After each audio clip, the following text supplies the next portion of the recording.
한자이야기 낱말이야기 388번째 시간입니다. 네, 이번 시간은 각서란 말 한번 생각해 볼까요? 각서란 얘기 들으면 좀 굉장히 겁나죠. 야, 각서 써! 그러면 어떤 느낌이 들어요? 야, 큰일 났구나. 이거 정말 꼼짝없이 당하겠구나. 그런 생각이 들기도 합니다. 그래서 각서를 받는다 또는 각서를 쓴다 할 때 느낌이 상당히 좀 움츠러드는데, 어떤 글자를 쓰길래, 무슨 뜻이길래 그렇게 움츠러들까요? 네, 한번 보겠습니다. 각서, 네, 깨닫는다는 뜻이에요. 깨달을 각, 굉장히 많이 쓰는 낱말에 들어가는 글자입니다. 깨닫는다, 몰랐던 걸 이제 깨닫는다, 그렇게 되겠죠. 그 서는 이제 글자예요. 글서 또는 쓰다는 서예요. 자, 깨달을 각은 보면 원래는 이 배울 학자와 볼견자가 더해진 것이다. 합쳐지다 보니까 아래쪽에 이렇게 배울 학자의 아들 자자가 빠지고 그 자리에 볼견자가 들어갔습니다. 그러면 뜻은 어떻게 될까요? 배웠다. 배우고 배운 것을 다시 보고 나서 깨닫는다. 뭐 그렇게 되겠죠. 글쎄요. 어떤 사람이 배우는데 그 옆에서 이렇게 어깨 너머로 보고 깨닫는다. 뭐 그렇게도 볼 수 있을까요? 어쨌든 배운 것을 다시 보고 이제 알았다. 이제 깨닫는 것이죠. 한번 배워가지고 잘 기억이 안 될 수 있어요. 또 보고 해서 깨닫는다. 이렇게 볼 수 있습니다. 자, 서는 이제 글서예요. 자, 이것은 상당히 복잡하게 보입니다만 위에는 이렇게 분율이에요. 분율자인데 아래쪽에 이 부분이 나온 것이 이제 좀 없어졌다. 그렇죠. 두 글자가 합치다 보니까. 그리고 그러면 아래쪽 부분은 뭐냐? 이것은 가로왈이에요. 이 부수자는 가로왈입니다. 날일자는 아니고 가로왈인데 이 가로왈을 벼루다 이렇게 생각합니다. 붓과 벼루 이렇게, 그러면 이제 글을 쓴다는 뜻이 되겠죠. 그렇게 생각하는 사람들도 있고, 저는 벼루라기보다 이것이 놈자자를 합친 것이다 이렇게 저는 생각해요. 여러분은 어느 것이 맞는지는 저는 잘 모르기 때문에 여러분이 받아들일지 그거는 한번 각자 생각해 보셔도 되고, 이론이 있구나 이렇게 생각하시면 돼요. 여기에 놈자자의 아랫부분이다 이렇게 되겠습니다. 물론 이것은 날일자와 비슷한 것인데 왜 그러냐, 이 글자에는 모은다는 뜻이 있어요. 전에 제가 많이 설명을 드렸습니다. 그래서 오늘은 생략을 하겠는데, 여기는 뭔가 많이 모은다. 자, 무엇을 모으느냐, 붓으로 쓴 글자를 많이 모은 것이다. 그것이 글이다 또는 쓴다 이렇게 된다고 저는 말씀을 드리고요. 자, 여기에서 분율이라는 것은 복잡한 것 같습니다만 이렇게 두 개로 나눌 수가 있죠. 이런 글자와 그리고 이렇게 된 것을 나눌 수가 있죠. 이것은 손을 뜻하죠. 이렇게 손을 뜻한, 오른손을 뜻한다 이렇게 되겠습니다. 이게 손이에요. 손가락이 두 개가 생략이 됐습니다만. 그리고 이 아랫부분은 원래 이렇게 붓솔이에요. 그래서 이것을 손으로 잡고 이렇게 붓을 손으로 잡은 모양이다 해서 붓율이에요. 자, 그래서 그러면 각서가 뭐냐? 깨달음을 주는 글인가? 깨달음을 준다. 잊어버리는데 잊어버리면 안 되겠다. 이렇게 될 수도 있겠습니다. 조금 더 자세히 볼까요? 자, 우선 국어 사전을 한번 봤습니다. 약속을 지키기가 되는 내용을 적은 문서다. 그렇죠? 각서서 하면 잊어버리면 안 돼. 꼭 약속 지켜야 돼. 그런 얘기가 되겠죠. 그리고 합의 또는 합의서 이렇게도 볼 수 있습니다. 각서를 쓴다는 것은 합의한다 이렇게 볼 수 있죠. 그래서 각서를 받는다 이렇게 되고, 또 다른 차원의 낱말로는 어떤 외교와 관련된 것으로 볼 수 있습니다. 상대국에 대하여, 상대방 나라에 대해서 자기 나라의 희망이나 의견 따위를 적은 약식의 외교 문서다. 간단하게 만든 외교 문서다. 또는 비공식적인 외교 문서다. 그것도 외교 용어로서 각서라고 한다. 이렇게 되겠습니다. 개인적인 각서도 있고 또 나라와 나라 사이에도 쓰는 문서도 각서라고 한다. 그래서 외교 문서는 보면 주로 비망이라고도 하고 또는 메모라고도 합니다. 우리가 메모하는 것. 메모도 기억하기 위해서 하는 것이죠. 우리가 유명한 보면 김종필과 오히라 메모, 네, 한일 그 국교 정상화 할 때 쓰는 그런 메모 있습니다. 일종의 외교 각서라고 볼 수 있죠. 역사적으로 보면 우리나라에는 기유각서라는 게 1909년에 기유년에 이완용과 일본의 손해라는 사람이 이렇게 외교권을 이양해야 한다는 그런 이제 각서를 썼어요. 자, 그런데 이 각서라는 게 옛날부터 우리나라에서 자주 쓰던 말이 아니에요. 제가 좀 낱말이 좀 이상하다 싶으면 조선왕조실록을 이제 펼쳐본다고 제가 몇 번 말씀을 드렸는데, 이것도 예전에 제가 한번 찾아봤어요.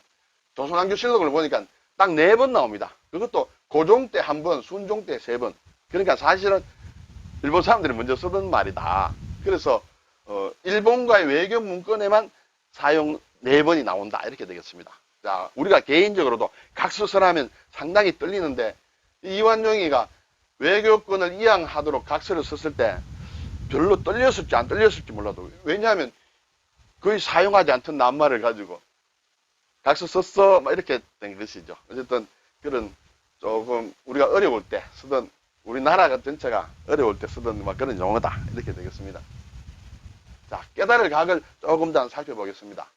첫째는 깨닫는다, 느낀다 그런 뜻이 있고, 그리고 깨달은 사람을 가리켜서도 각이라고 한다.